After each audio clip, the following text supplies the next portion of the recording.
I'm Nadia Jani and you're watching A News. Let's take a look at today's top stories. Israeli airstrikes kill over 100 people in Gaza, testing the fragile ceasefire agreement. South Korea and the US finalized the details of a new trade deal. And Hurricane Melissa brings severe flooding to Cuba after devastating Jamaica.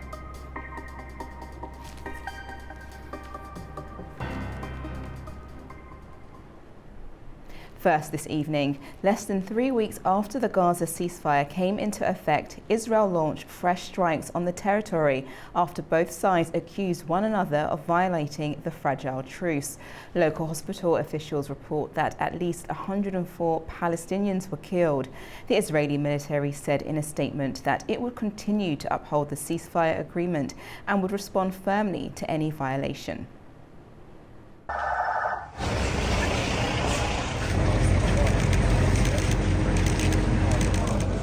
Israel has carried out airstrikes in Gaza after Prime Minister Benjamin Netanyahu ordered the military to immediately carry out powerful attacks.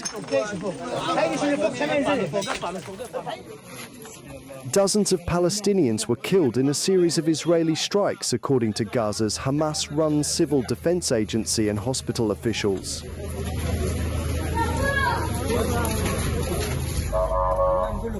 The attacks hit homes, schools and residential blocks in Gaza City, Beit Lahia, Al-Bureij, Nuseirat and Khan Yunis. Israeli Defense Minister Israel Katz accused Hamas of attacking Israeli soldiers in Gaza on Tuesday and breaching the terms on returning the bodies of deceased hostages. The Palestinian armed group claimed it had no connection to the attack and insisted it was committed to the ceasefire deal. According to the unnamed White House official, the US was notified of the decision to carry out strikes in Gaza. Speaking to reporters aboard Air Force One on his way to South Korea from Japan, US President Donald Trump said he had heard about the latest strikes a little while ago, which he said followed the killing of an Israeli soldier. He said nothing's going to jeopardize the Gaza ceasefire deal. Amid a collapsed ceasefire, Israeli strikes in the Gaza Strip have led to devastation and casualties, with rescue teams working to free survivors from the rubble. After a night of strikes, the ceasefire in Gaza appears to be holding once again. Blake Sifton reports from Tel Aviv for A News with the latest. The Israeli military say that the ceasefire in Gaza is back in effect after they carried out a wave of airstrikes across Gaza that began on Tuesday and continued into Wednesday morning. Local health officials say at least 104 people were killed in those dozens of strikes that targeted Gaza City, Nuseirat in central Gaza, as well as Khan Yunis in the south. The Israeli government says that they carried out those strikes after Hamas violated the ceasefire by attacking Israeli soldiers in Rafah. In that incident, one Israeli soldier was killed. Hamas have reaffirmed their support for the ceasefire and they've denied involvement in that attack. And that incident was very similar to an attack in Rafah several weeks ago that killed 2 Israeli soldiers. At the time, Hamas's leadership said that they had lost contact many months ago with Hamas members in Rafah and that they were acting independently. Israel has also accused Hamas of purposely delaying the return of the bodies of Israeli hostages from Gaza, and they say that a body returned on Monday that was meant to be the body of a new hostage to be released from Gaza was actually the partial remains of a body of a hostage that was discovered in Gaza and recovered in 2023. Now, Hamas have said they're doing what they can to return the bodies. They say it will take time, that they're buried under rubble and will take heavy machinery. And in recent days, we've seen international teams from the Red Cross and from Egypt join in the search. Now, on Tuesday, Hamas said that they were going to return an additional hostage body, but they postponed that release and accused Israel of violating the ceasefire. And now today they say they have 2 more bodies of hostages to release. However, there is no timeline yet for when they will be returned to Israel. Now, despite this very serious outbreak of violence, the United States government and the Trump administration are projecting optimism and positivity. We heard from President Trump. He said nothing is going to jeopardize the ceasefire in Gaza. We also heard from Vice President J.D. Vance. He said that the ceasefire is holding, and he said there would be little skirmishes here and there. Blake Sifton for A News in Tel Aviv. Over in South Korea, the APEC summit has begun. The 3-day event is expected to draw global leaders, including US President Donald Trump and China's Xi Jinping. Let's take a look. The Asia-Pacific Economic Cooperation Summit has opened in the South Korean city of Gyeongju. About 1,700 global industry leaders are attending the 3-day event at the Gyeongju Art Center. This year's theme, Building a Sustainable Tomorrow, focuses on shared challenges, digital innovation, and inclusive growth. During the opening ceremony, South Korea's President Lee Jae-myung underscored the summit's significance and pledged to strengthen regional cooperation. In an era where protectionism and nationalism are on the rise, the words cooperation, coexistence, and inclusive growth may sound hollow. Paradoxically, APEC's role as a platform for solidarity will shine even brighter in times of crisis like these. As a globally responsible leading nation, the Republic of Korea will make significant contributions to restoring the region's bonds of trust and cooperation. In particular, supply chain cooperation is key. Global leaders, including US President Donald Trump, are expected to attend, with Trump set to deliver keynote remarks. He will also hold bilateral meetings with several leaders, including Chinese President Xi Jinping. Trump has expressed optimism ahead of the talks with Xi, hoping to reduce US tariffs on Chinese goods in exchange for Beijing's commitment to curb exports of fentanyl precursor chemicals. President Xi of China is coming tomorrow here, and we're going to be, I hope, making a deal. I think we're going to have a deal. I think it'll be a good deal for both. And that's really a great result. You know, that's better than fighting and going through all sorts of problems. And their meeting is scheduled for Thursday in the city of Busan. This will be the 2 leaders' first face-to-face meeting since Trump assumed office in January. South Korea and the United States have finalized the details of a new trade agreement following a meeting between Presidents Lee Jae-myung and Donald Trump in Gyeongju. The deal lowers automobile tariffs from 25% to 15%. As part of the deal, South Korea will invest $350 billion in the US. Meanwhile, President Lee urged Washington to approve fuel for nuclear-powered submarines and to lift restrictions on reprocessing spent nuclear fuel. He said the move would strengthen South Korea's deterrence and energy independence. Belgium has opened an investigation after 2 drone sightings over a military base in the country's southeast, the Defence Ministry confirmed. This is the 2nd case in under a month. Guards at the barracks in the city of Marche-en-Framand has noticed several drones flying over the military base on Sunday night and Tuesday, prompting a police investigation. NATO countries have been on high alert in recent weeks after drone sightings and other air incursions, including at airports in Copenhagen, Munich, and in the Baltic region. Now, the annual Paris Peace Forum has got started in the French capital, with delegates from politicians from all around the world meeting to discuss ways to improve global governance. This year's event is focused on the importance of trying to provide concrete responses to the most pressing global challenges, with a strong focus on climate change. Ross Cullen reports. Well, there are hundreds of high-level representatives from governments around the world, delegates representing civil society and international organisations here in the French capital for the annual Paris Peace Forum this year, coming in the same year that we mark 10 years since the signing of the Paris Climate Accord here in the French capital, and certainly in the environment and climate change, some of the key topics that are taking up a lot of the focus of the discussions here on day one. It's a two-day event, the Paris Peace Forum, on the 29th and 30th of October this year. And Azerbaijan has dispatched the president of COP29, last year's COP, because we are in the lead up to this year's Conference of the Parties, COP30 in Brazil. Mukhtar Babayev is here also in his role as the Minister for Ecology and Natural Resources in Azerbaijan, here in Paris to give focus and his expertise on issues relating to climate change, environmental challenges, how to support efforts to promote biodiversity and better managed forests, along with also how to meet our renewable energy targets.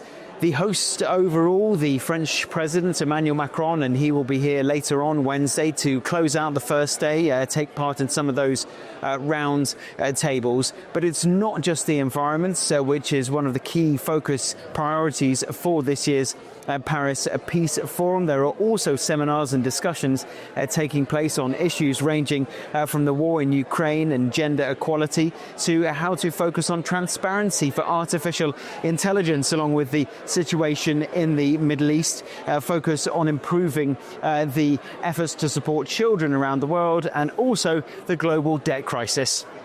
Ross Cullen, VA News, Paris. Hurricane Melissa is heading towards Cuba after the storm made landfall in Jamaica. Many have now woken up to assess the devastating impact. Here's the latest. Hurricane Melissa slammed into Jamaica on Tuesday as a catastrophic Category 5 storm before weakening slightly as it moved toward eastern Cuba. Packing winds of up to 295 kilometers per hour, Melissa made landfall near the southwestern town of New Hope, tearing roofs from homes, toppling trees, and flooding entire communities. Officials reported widespread power outages, affecting more than 500,000 people, and heavy damage across the southern parish of St. Elizabeth. Jamaica's gone through what I can call one of its worst periods. Our infrastructure has been severely compromised. St. Elizabeth is the breadbasket of the country, and that has taken a beating. The entire Jamaica has felt the brunt of Melissa. By Tuesday evening, Melissa had weakened to a still powerful Category 4 hurricane as it moved north-northeast toward Cuba at around 13 kilometers per hour. Meteorologists warn that southeastern Cuba will face life-threatening storm surges up to 3.5 meters. Cuban authorities said over 700,000 people have been evacuated across eastern Cuba as Melissa nears landfall around midnight.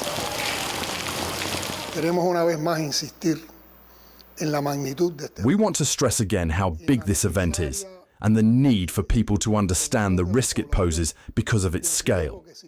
Wind speeds above 260 kilometers per hour can destroy any facility that is not properly prepared. While Melissa's winds are starting to weaken, forecasters warn that the storm's greatest danger now lies in its torrential rains and destructive storm surges continuing to batter the Caribbean. As the world prepares for COP30, a new report warns that climate change is causing millions of preventable deaths each year. The World Health Organization and its global partners are calling for the protection of people's health to be recognized as the most powerful driver of climate change.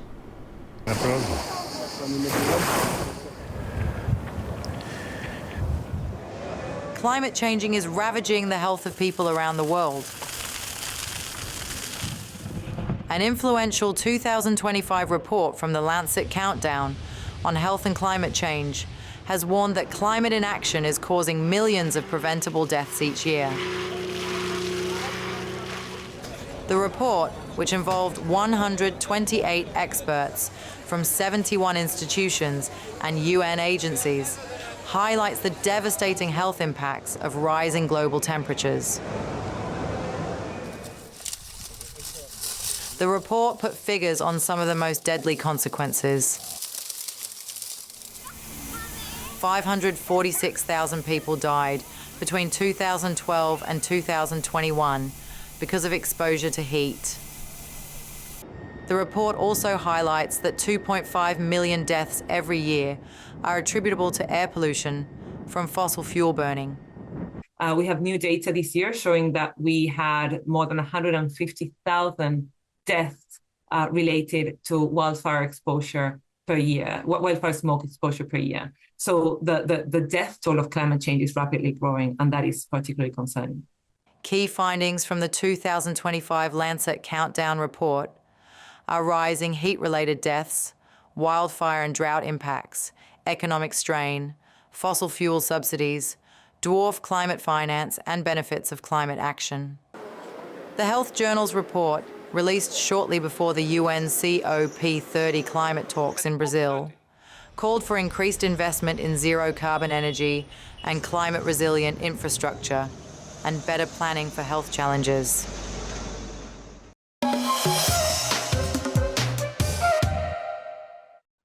Welcome back to A News. Now, turning to the climate, and a recent report, the most comprehensive of its kind, has found that global failure to adapt to climate change is responsible for millions of deaths every year, according to the Lancet report.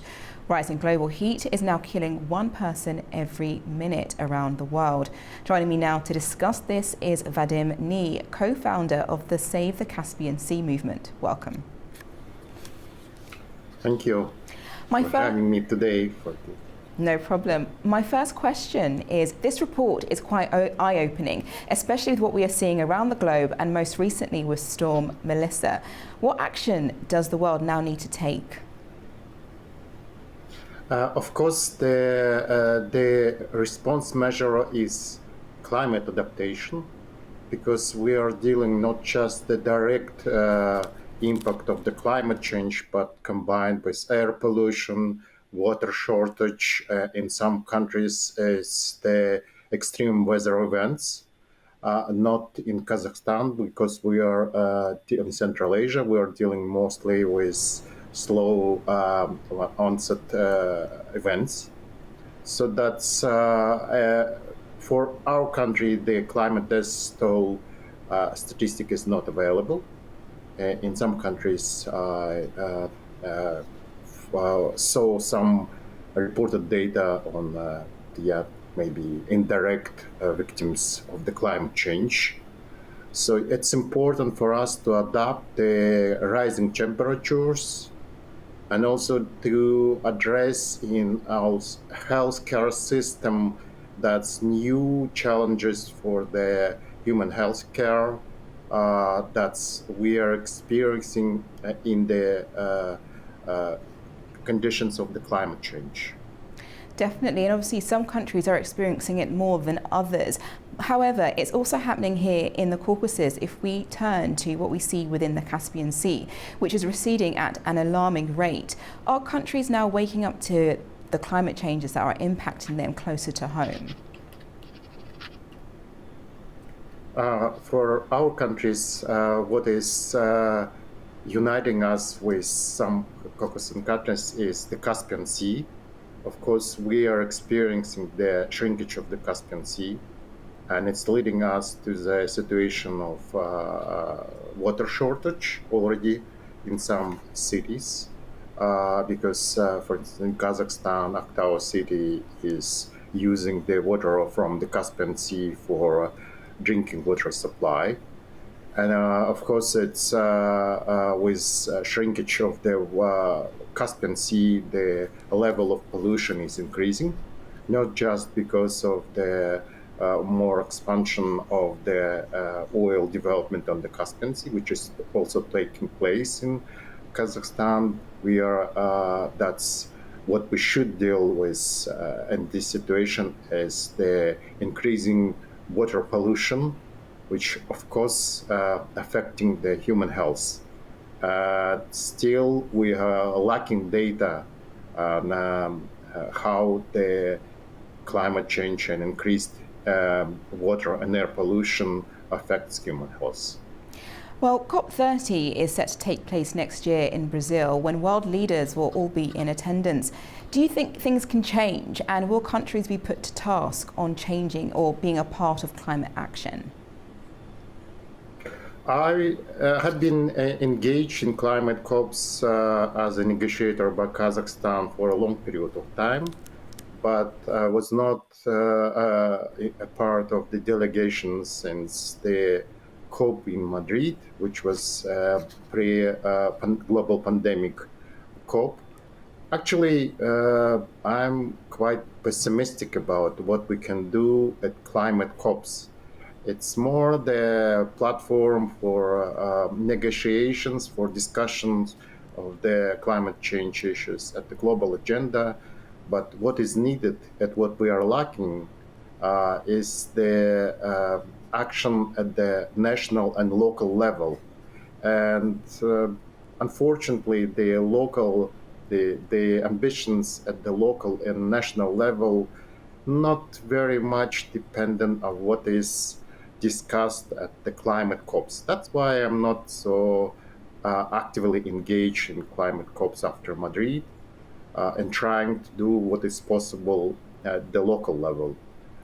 Because here we're dealing with the government policies, with local communities, which can be trained, and that's we are raising the awareness of the population and how to deal with the climate change mitigation and adaptation.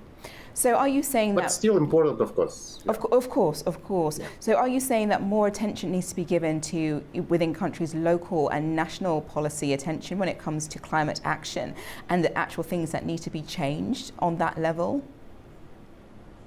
Yeah, of course. We are lacking the ambitions and lacking the funding for the adaptation, which is, of course, we're already suffering some consequences of the climate change. Like in Kazakhstan, it was in 2022 and 2023, we are faced the severe forest fires. The Caspian Sea, again, it's the obvious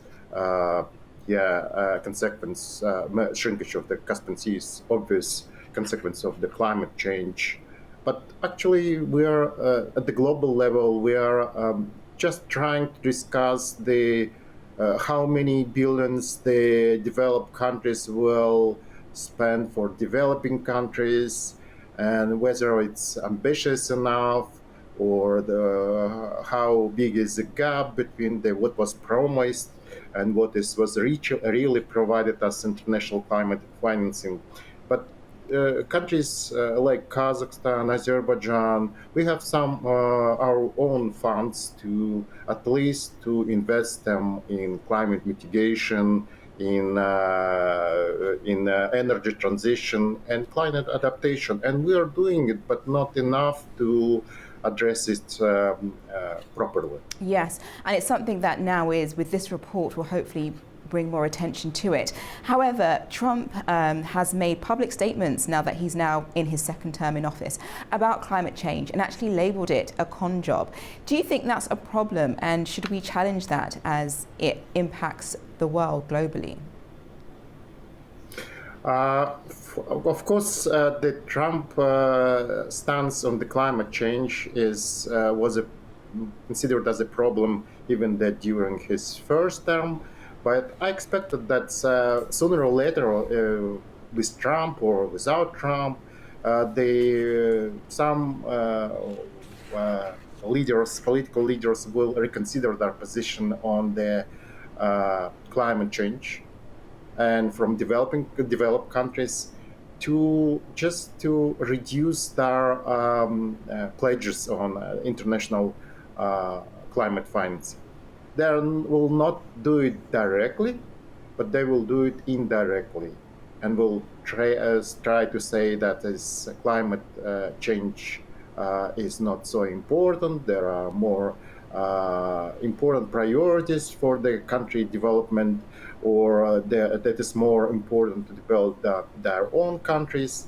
So that for me, the current situation with Trump, it's nothing, let's say, surprising for me. But that's what happened. It should happen with Trump or without Trump. But Trump is the clear, the distinction line between what was discussed before and what is the position of many countries after the new term of the President Trump. They can say more less openly that they're a bit skeptical about the needs to address the climate change challenge. And when it comes to climate change, for example, especially when we look at fossil fuels, which contribute highly to this, do you think the world can move away from its heavy use, especially struggling economic countries?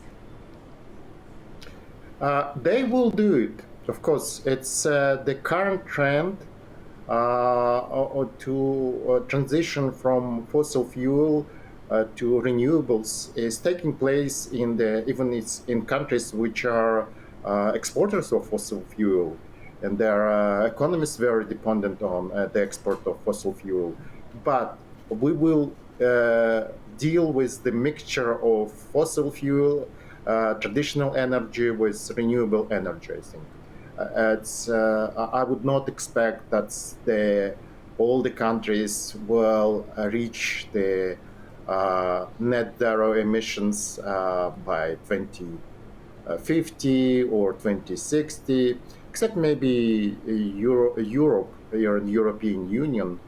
Other countries have less incentives to fully exit from not from coal.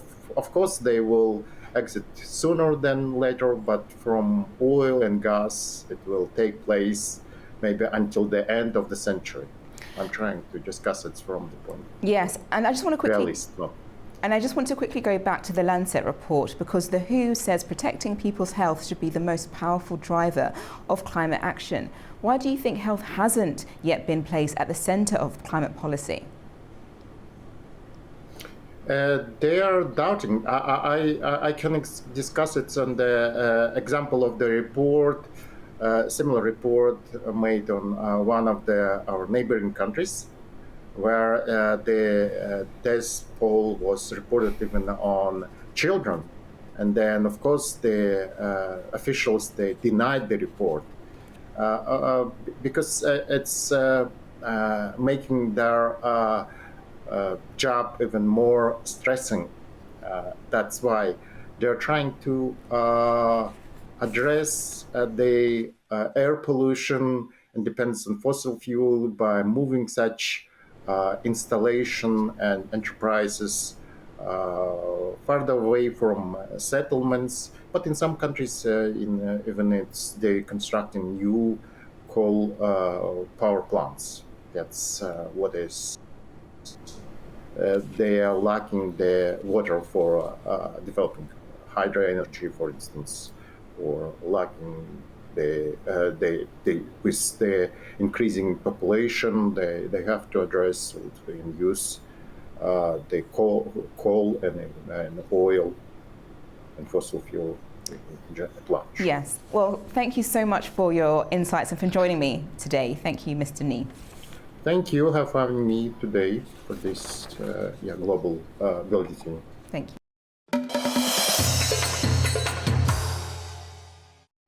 Welcome back to A News. Now let's take a closer look at the key stories shaping the region. Now to Turkey, and German Chancellor Friedrich Merz is visiting Turkey this week, marking a significant moment in Ankara-Berlin relations. Chancellor Merz will meet with President Recep Tayyip Erdogan on Thursday at the presidential complex in Ankara to discuss Turkish-German relations, Turkey's European Union accession process and regional security challenges. The UK government says it has unlocked billions of dollars in trade and investment deals with Saudi Arabia. The announcement comes as London looks to deepen its economic partnerships across the Gulf region. Zainab Farajadzadeh has more. The United Kingdom has announced $8.6 billion worth of new trade and investment deal with Saudi Arabia. The agreements revealed following Finance Minister Rachel Reeves' meetings in Riyadh, aimed at deepening economic ties with Gulf nations. Reeves met with senior Saudi officials and business leaders as part of efforts to strengthen economic ties between the two countries. The deal includes around $5 billion in export finance from the UK's Export Finance Agency to help British companies win contracts in Saudi Arabia. Several UK-based firms, including Aberdeen Investcorp, Barclays, HSBC and AI company Contexa, have also signed investment agreements aimed at expanding operations in the Gulf. British officials say the deals will boost UK exports, create jobs and attract fresh investment at a time when the government is seeking stronger trade links beyond Europe. Reeves said the partnership highlights the UK's ambition to work more closely with fast-growing economies like Saudi Arabia. Zainab Farajadzadeh, A News, Manchester, United Kingdom. Kazakhstan is moving closer to becoming a nuclear energy producer. The country has started preliminary work on its first nuclear power plant, a project seen as a major step toward energy independence. Our Fariza Kalimazana brings us more. Kazakhstan has begun preliminary work on its first nuclear power plant. The country's Atomic Energy Agency chairman Almasadam Satkaliyev announced. More than 70 boreholes have already been drilled with soil samples sent for testing. Preliminary seismic and mapping surveys have also been completed. Satkaliyev noted that according to International Atomic Energy Agency standards, the preliminary research will take about 18 months. The project is expected to require approximately $14 to $15 billion, and the Russian company plans to complete construction by 2035. The site for Kazakhstan's first nuclear power plant was officially approved in February this year in the Almaty region. Meanwhile, the country's authorities stated that the second and third plants will be built by China.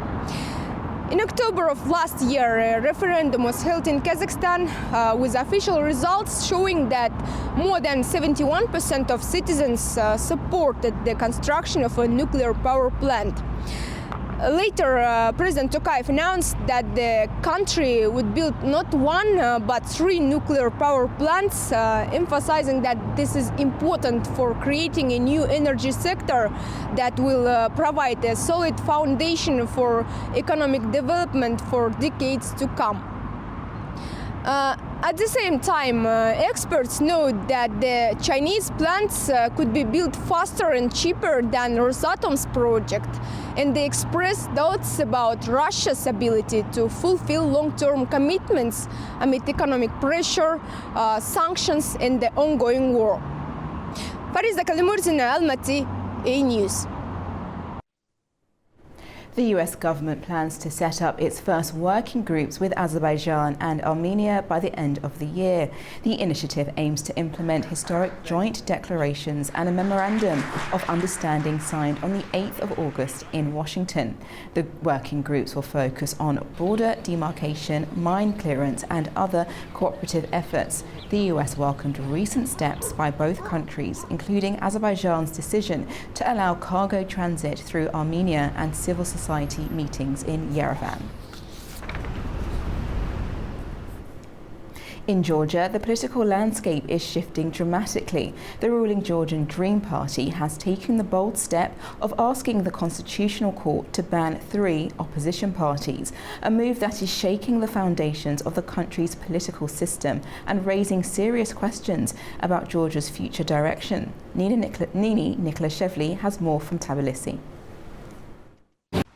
In Tbilisi, the ruling Georgian Dream Party has submitted a constitutional lawsuit seeking to outlaw 3 opposition forces: the United National Movement, the Coalition for Change, and Strong Georgia Lelo. The government says the step fulfills a key election promise to provide a legal and political assessment of what it calls the national movement's past regime. According to parliamentary leaders, the lawsuit is based on the findings of a 6-month investigation that concluded these opposition parties have repeatedly refused to recognize election results, encouraged unrest, and acted against the constitutional order. Supporters of the ruling party argue that this is a matter of protecting democracy from groups that have undermined the rule of law for years. Parliament Speaker Shalva Paposhvili also addressed concerns that banned parties could re-emerge under new names after a constitutional court ruling. He explained that a new legal mechanism known as the Successor Party Institution is meant to close any loopholes that would allow previously banned organizations or their members to continue political activity through renamed entities. Under this rule, the Constitutional Court would have the power to review and ban such successor formations within 2 weeks, further tightening control over political parties deemed unconstitutional. However, the decision has provoked strong criticism from opposition figures and rights advocates. Former President Salome Zurabishvili warned that banning major political forces risks turning Georgia toward an authoritarian model, arguing that it undermines free competition and silences dissent. Analysts say that the implications are significant. While the government claims that it is defending constitutional order, critics fear it could erode political pluralism and restrict freedom of association. Nini Nikolaishvili, Tbilisi, A News. You're now up to date with the world news for the hour. Thank you for watching and stay tuned to A News.